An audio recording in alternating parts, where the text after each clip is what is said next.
Today, we return to the battle arena to put an end to the apocalypse of the current meta. In a previous episode, we took a blast to the past and dissected one of the most brutal eras in this game's history, an age shaped by over a dozen hybrids engineered for absolute chaos. By the finale, a call was sent out to challenge the horde of hybrids in today's landscape, and only the best of the best were chosen to answer it. As a refresher on today's coverage and this buff series in general, each buff will be scored based on their synergy in the team, their head-to-head performance, their competitiveness on ladder, how easily they can be plugged into teams, their likelihood of future adjustment, and finally, their success against the Big Five. After careful analysis of the most prolific hybrids from that past era, a quintet has been deployed against the wave. Mammolania, Smilonemys, Ardentismaxima, Indoraptor Gen 2, and Geminititan. Winner takes all. The anti-meta defense project starts now. Let's begin where we left off. After reanalyzing the most oppressive forces of the immunity meta, it became clear that if any creature were to return first, it had to be the hybrid built upon one of the most powerful land animals to have ever walked the earth, and one that quite literally became the staple of the immunity meta, Ardentismaxima. A kit that seemed simple on paper, however the power it brought was anything but simple. So today we will be replicating that simplicity, forging the once towering titan into a modern gestalt that is built to rumble against the dual Beckel brothers. Starting off with its abilities, Resilient Strike is the first to receive a change. Ardentis needed a way to re-enter fights without being punished immediately, so its Definite Strike returns but in modern form. This is a priority strike designed for revenge kills and control. It strips cloak, dodge, shields, and bypasses armor, as well as applying a short deceleration, just enough to keep follow-up pressure without turning it into a speed tyrant. The 33% decel doesn't automatically mean Ardentis will be winning the fight on its own, but it does ensure the engagement happens on its own terms. Now armed with a basic ability that allows Ardentis to re-enter a fight, it needs a move that can fully control the tempo of that skirmish. That brings us to Group Decelerating Rampage, the true bread and butter of this kit, and the primary tool designed to let Ardentis stand its ground against the dual hybrids. Against the brothers, speed is everything, so this move exists to strip it away. A 50% affliction paired with a 75% deceleration keeps Beckel Riz on the back foot. Its ability to gain speed after every physical attack does become troublesome. Reducing that speed forces it to think reactively in its attacks, whereas its brother doesn't really have any answer to this until its second turn is readily available. The precision component ensures dodge-based attacks don't shut Ardentis down, while the group targeting allows it to apply pressure in raid formats and against flocks such as Monkey on Dactylus and Aquagnathus, all without overcommitting to a single target. Its next ability, however, is the reason why some players came to coin Ardentis as the Nuke. And much like its namesake, the damage it delivers is inconceivable. While it may look like a win condition on paper, in practice, this isn't a button you're pressing every match. Think of it less as a requirement and more of a bonus. The 2-turn delay exists as a deliberate barrier of sort. We wanted to ensure Ardentis couldn't simply drop a massive, precise 3.5x hit on the unfortunate soul caught beneath this Colossus's foot too early. Now, while Ardentismaxima is more than capable of dealing catastrophic damage, the flagship of this team has to survive the opening exchanges of a brawl.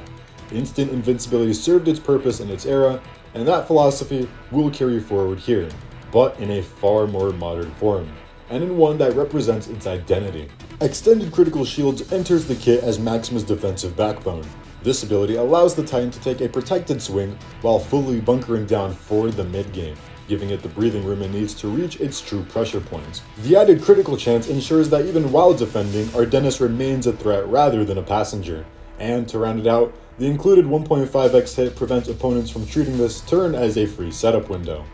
Ardentismaxima is shaping up quite to be the competitive combatant, but it does need just a few more touch-ups to combo the rest of the kit. For this reason, Medium Resilient Strike will be a new addition. This allows Ardentis to cleanse distraction on contact while stripping away dodge and applying vulnerability in return. Every attempt to chip it down only accelerates the opponent's own collapse. And last but not least, the final ability will allow the sauropod to gain limited control over swaps. Hardening No Escape prevents easy disengagement while giving Ardentis additional armor, ensuring that once a creature commits to the matchup, it has to see it through. Stat-wise, Ardentismaxima is solid, and for that, it receives only minor adjustments. a small attack increase, a slight speed bump, and a critical damage boost inherited from Ardentismaxima to justify its offensive presence. Moving on to this hybrid's evaluation score, I will be giving it a 2.5 out of 5 on synergy, 4 out of 5 in head-to-head, 3.5 out of 5 in competitiveness, 4.5 out of 5 in plug-and-play, and 1 out of 5 in the adjustment likelihood. We will now be downloading this info into our database and are almost ready to reveal it at the end of the video. Up next is a hybrid that comes very close to fighting like its companion. If Ardentismaxima was the hammer of the immunity meta, then Geminititan was the anvil. Both of these hybrids do excel in a lot of the same categories, however, the differentiation in their kits allow them to accentuate their skill in others. Geminititan has always been able to play the role of the long game, and for that, its first ability will allow it to do just that. Resilient Strike is hereby replaced with Decelerating Reinforcement, allowing it to cleanse all negative status effects, apply a short decel to its opponent, and most importantly, increase its own armor by 15%. Next up is an ability that channels the ferocity of its Kulisuchi's contributor, while tying together multiple threads of Geminititan's identity. Baiting Nullification is a move that teeters on the edge of oppression, but in a meta filled with the most unapologetic of hybrids, something has to exist that can stare them down on turn 1. With no delay and a short cooldown, this ability is designed to immediately seize tempo. It boosts Gem's own damage, slows its opponent, suppresses their output, and as the name suggests, strips away every positive effect that they can try to hide behind. More importantly, this move forces an honest exchange from turn 1. There's no free setup, no comfortable opening, and no room to face tank behind buffs or shields. This is the decision point of the matchup, the moment where the mind games begin. From this point onward, against all 5 combatants, the outcome of the fight hinges on a single 50-50. This is the only true win condition on both ends, especially for Gemini, and baiting Nullification exists to slightly tilt that coin in its favor. From this point, the question is no longer whether Geminititan can threaten a fight. That was answered on turn 1. The real question becomes, what happens after the opening exchange is survived? This is where Long Protecting Rampage comes into play. Once Geminititan has forced its opponent to respect the damage, this ability allows it to pivot, either stabilizing the battlefield with long-lasting protection, or punishing evasive counterplay with a guaranteed armor-piercing hit. It's the move that transforms Gem from an opening threat to a sustained presence, and as the name implies, the shields are here to stay, further turning the sauropod into an impenetrable shield wall. The final piece of Geminititan's kit is Total Debilitation, and despite how punishing it may look on paper, this move exists for the control swing. Total Debilitation applies a full affliction and complete distraction, but only for a single turn. That limitation is intentional, and rather than shutting an opponent down indefinitely, this move functions as a second pivot, a way for Gem to softly reset the match after the opening exchange to force another decision point. With a turn 1 cooldown, it creates breathing room just long enough for the next 50-50 to matter. Do you press forward and risk being punished again, or do you disengage and give Gem the initiative? And in a kit built around prediction, Total Debilitation is a move that keeps the mind games alive. The second sauropod is shaping up to be a genuinely formidable foe, but to round out the kit, we're giving it Swap and Safe Arrival. This ability needs no further introduction, but in short, it allows the hybrid to safely swap. Additionally, we're converting its passive counter into a meaningful hit, afflicting and distracting the opponent for 25% and layering in consistent piercing damage. Much like its equally titanic compatriot, Geminititan's core stats were already strong enough to preserve. The only immunity we're adding is resistance to distraction, simply because it makes little difference otherwise. This creature is going to hit hard no matter what. At the same time, we were careful not to push it too far. Any form of bleed resistance would immediately tip Geminititan from threatening into outright oppression, and that line is one we had no intention of crossing. Stat-wise, we're rounding it out with 6,000 health, 1,500 attack, and a modest 10% armor, keeping it durable without compromising its aggressive identity. Closing out with its evaluation, Geminititan earns 2.5 out of 5 in synergy, 4.5 out of 5 in head-to-head, 4 out of 5 in competitiveness, 4.5 out of 5 in plug-and-play, and 1 out of 5 in adjustment likelihood. A near identical score to its fellow squad member, and for good reason. But while Geminititan thrives on pressure and prediction, the next member of our squad operates on something far more absolute: head-to-head combat. Mammolania is an unnatural brute of a hybrid, but the brutal simplicity inherited from its Mammotherian parent makes it an outright menace in direct confrontations. So rather than reinvent the wheel, this buff leans into what Mammolania always did best: forcing fights and winning them. Starting with its basic attack, Superior Vulnerability receives a small but meaningful upgrade. By adding a 50% ferocity component, the move now becomes Ferocious Vulnerability, finally giving Mammolania the setup window it always wanted, one that rewards commitment rather than hesitation. As for damage, this armored rhino was already infamous, so Definite Rampage serves as the foundation for what is now Cenozoic Stab. This move retains everything that made it lethal, breaking shields, bypassing armor, and stripping dodge. However, now adding vulnerability into the equation with a one-turn cooldown. The result is constant pressure regardless of the opponent's decisions. Funnily enough, the only move to survive the purge of this play kit was Dig In. Quite literally, that's it. Literally nothing else. Mammolania isn't here to out-heal its opponents, it's here to out-damage them. Still, the move earns its place by pairing perfectly with what comes next. The final core ability of the kit is Group Thickening Hide. Built around the Act Last mechanic, it cleanses reduced damage, increases Mammolania's armor, and boosts its healing, giving Dig In real value. What truly cements this move as the backbone of the kit, however, is the added nullification and deceleration, all wrapped up in a nice 1.75x multiplier. Supporting the main kit, Counter Ferocity compensates for the lack of damage decrease resistance, while a new secondary ability makes its debut: On Escape Hunkered Down. This is a clear message to the opponent. Attempting to disengage only makes the problem even more Herculean. A 75% shield and 25% armor boost turn Mammolania into an even greater obstacle once it's committed. With its abilities refined, Mammolania receives a modest 50% bleed resistance, enough to matter without becoming oppressive. Stat-wise, the only adjustment comes in the form of increased attack, bumped up to 1400, allowing it to consistently threaten the top of the meta. As expected, this was a relatively straightforward buff, but the effectiveness will be judged where it matters most. Closing out its evaluation, Mammolania earns 2 out of 5 in Synergy, 4.5 out of 5 in both head-to-head competitiveness and plug-and-play, and 1 out of 5 in the adjustment likelihood. This armored rhino is shaping up to be the mammoth of a contender, and we'll see just how far it can push back the horde. But Mammolania isn't the last mammal standing on our roster. Because if Mammolania represents what dominance looks like when it's refined, the next hybrid represents dominance that was never allowed to exist. Smilonemys is arguably our mightiest mammalian hybrid. While our previous combatants rely on raw power, this fanged fiend brings a layered kit that recreates a modern interpretation of its prime, while finally giving it the synergy it was denied. Its first ability is borrowed from a familiar face, True to Boa. Instant decelerating precision establishes Nemi's pivot-heavy playstyle immediately. The priority component allows it to control tempo on entry, applying deceleration, setting up shields, and dealing reliable chip damage. Next comes the ability that makes fighting Smilonemys genuinely uncomfortable. Deliberate Prowl was always frustrating to deal with, so to cement that identity, it evolves into Prowling Shields.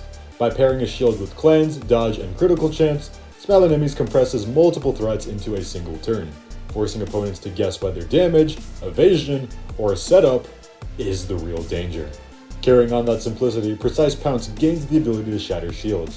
While it still struggles against high armored foes, this ensures Smilonemys can capitalize on openings without being hard stopped by defensive setups. So far, you may have noticed that the kit may seem a little bit restrained. Fret not, however, the next ability more than compensates that. Crushing Slash makes its debut as both a synergistic cornerstone and a brute force solution. By removing armor, applying vulnerability, deceleration, and incorporating the Daze mechanic, this turns Smilonemys into a freight train that punishes overcommitment. Literally. The double hit structure effectively mirrors a decimation style payoff, causing momentum to shift immediately. Supporting this core are Counter Prowl and Deliberate Prowl on Escape, creating a creature that is deceptively difficult to pressure over time, and in a weird way, indirectly immune to any physical attack. The final ability, Swap and Stunning Duel, is what seals its identity. On entry, it nullifies and fully afflicts the opponent, stuns them, and prevents escape, forcing a head-to-head confrontation on Smilonemys' terms. Stat-wise, Smilonemys becomes fully immune to deceleration, swap prevention, armor reduction, and vulnerability, simply refusing to tolerate any control counterplay. Its base stats remain intact, with armor increased to 55% and critical damage raised to 145, turning successful prowl to pounce chains into devastating finishers. In practice, Smilonemys proves that simplicity, when layered correctly, can be just as oppressive as excess. Its hybrid evaluation score reflects that balance: 5 out of 5 in synergy, 4 out of 5 in all 3 other categories, and 2 out of 5 in adjustment likelihood. Smilonemys prove that patience, control, and inevitability can still dominate in a modern arena. But the final hybrid in our lineup is a complete inversion of that philosophy. It plays fast, it plays dirty, and it rewrites the rules of engagement in its favor. Few creatures in the game carry the legacy that Indoraptor Gen 2 does, hated by veterans, feared by mid-game players, and somehow still despised by generations that never even lived through its prime. While each of the previously mentioned hybrids serves a purpose in a set category, Indo Gen 2 does not. By compiling all its stats and how it served a role in the meta during its peak, we have created a wildcard creature that is the embodiment of risk. And in a meta dominated by absolutes, sometimes risk is the only way through. Make no mistake, Indo Gen 2 is not designed to win every matchup. It exists to exploit the cracks of an enemy's playstyle and completely dismantle strategies that rely on predictability. Think of it less as a carry and more of a disruptor. Without further ado, we begin with the most toxic ability of the kit, Cautious Dazing Strike. This move is unapologetic in its design. It cleanses, dodges, accelerates Indo Gen 2's own speed, and applies Daze for a turn, turning a single button press into a momentum of power.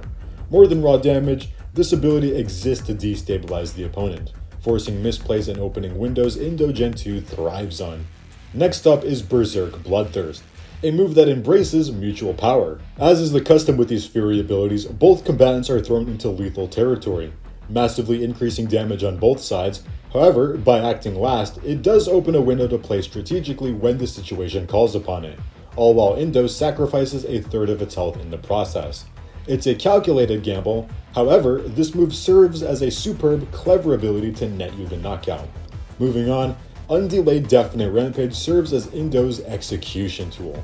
Functionally identical to Definite Rampage, the removal of delay transforms it into a lethal punish, most notably stripping away cheat death effects as noted by the new text. But the true menace lies in its new execution clause.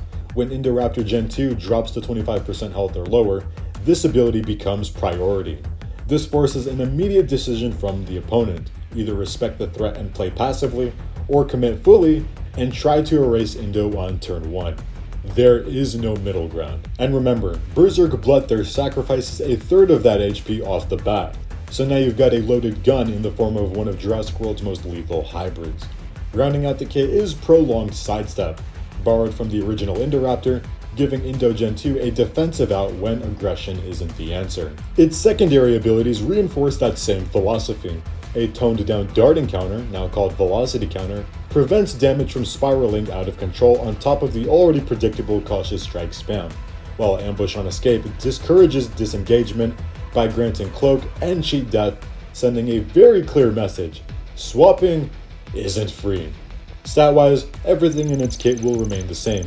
We are aware that players will spam Cautious Strike, so keeping the rest of its stats untouched was necessary in order to keep it in check. Now, while Indo Gen 2's main kit is already terrifying, we also explored with an even greater high-risk, high-reward approach, introducing a completely new mechanic we call Gambling Stance.